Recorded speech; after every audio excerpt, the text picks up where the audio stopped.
Les amis, voici la presse espagnole et italienne pour annoncer cette grande demi-finale retour de la Ligue des Champions entre le Barça et l'Inter 3-3 au match aller. Lequel des deux sera en finale, Lamine Yamal ou Lautaro Martinez? On ne perd pas une seconde. Regardez en espagnol dans le texte pour aller chercher les Espagnols du Barça et également parce que c'est sa langue. Vamos! Lautaro Martinez, l'Argentin, la une du Corriere, sera-t-il dans le plan initial de Simone Inzaghi? Vai! La Gazzetta dello Sport en italien avec Barella, Lautaro, Marcus Thuram face à Lamine Yamal parce que c'est bien lui qu'il faut tenir. C'est le défi de l'Inter, le défi final. Regardez également la une du Mundo Deportivo pour Lamine Yamal et celle-ci, je l'adore, la une de Sport avec ce montage. Regardez les hommes d'Hansi Flick en mode gladiateur avec derrière Giuseppe Meazza pour la route de la finale.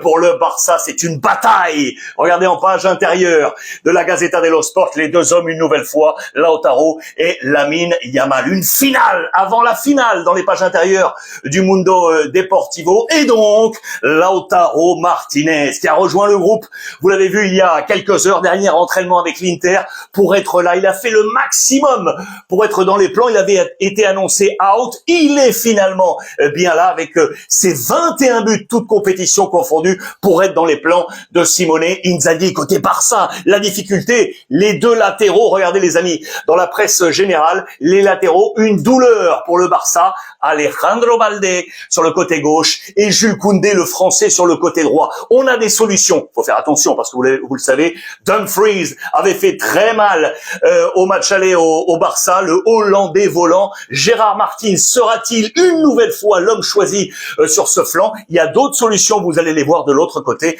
On attend Eric Garcia, les amis, pour être l'homme latéral. Regardez pourquoi notamment Koundé est tombé. Eh ben parce que le temps de jeu a été énorme cette saison pour le Barça. Top 10, si vous regardez les joueurs du Barça, les joueurs de l'Inter, voici le top 10 des temps de jeu. Regardez, les 4 premiers sont des joueurs du Barça et le premier, c'est Jules Koundé qui est donc tombé après 53 matchs. On a plus de 4000 minutes sur ce top 10. Seuls 3 joueurs de l'Inter. Ici, Yann Sommer, Lautaro Martinez et Alessandro Bastoni. Le reste, ce sont des joueurs du Barça, les amis. On a beaucoup joué du côté de la formation de Hansi Flick qui aurait un seul doute pour ce 11 de départ. Dans les colonnes, vous le voyez, de Sport, on est ici. Défense à 4 défenseurs centraux. Est-ce possible? Verrait-on Inigo Martinez passer donc sur le flanc gauche, ce qui amènerait d'autres solutions peut-être à Hansi Flick? C'est une interrogation. Ce qui est sûr, c'est qu'il a confirmé la position sur le banc de Lewandowski au démarrage et bien évidemment on va compter sur le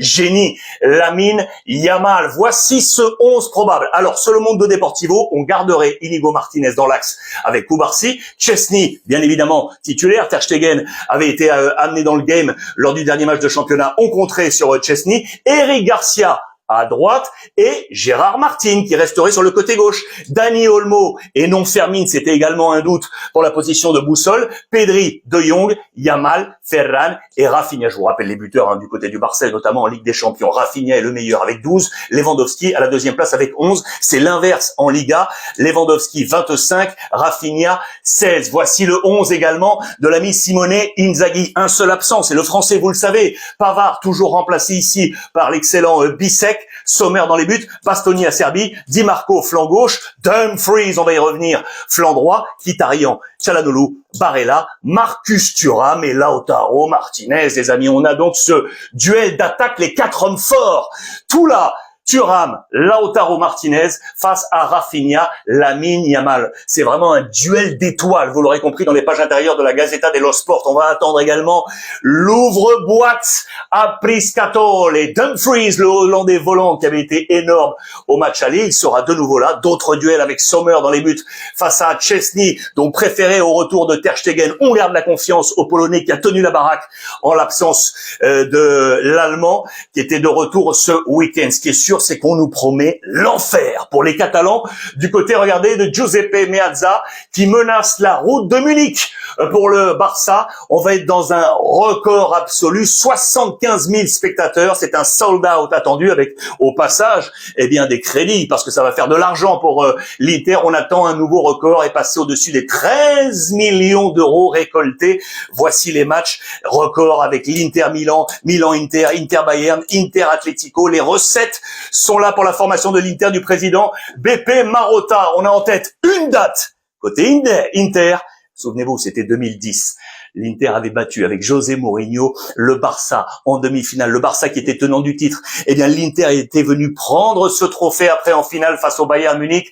Eh bien, on veut faire comme en 2010. Colonne de la Gazzetta dello Sport. On veut voir des chocs. On en a remis cette équipe et on a essayé de faire des parallèles avec les joueurs d'aujourd'hui. Et si Lautaro Martinez faisait comme Milito, c'est lui en 2010 qui avait été l'homme notamment de ce trophée soulevé par José Mourinho. Que va-t-il se passer ce soir, les amis? Qui va se qualifier? Le Barça ou l'Inter?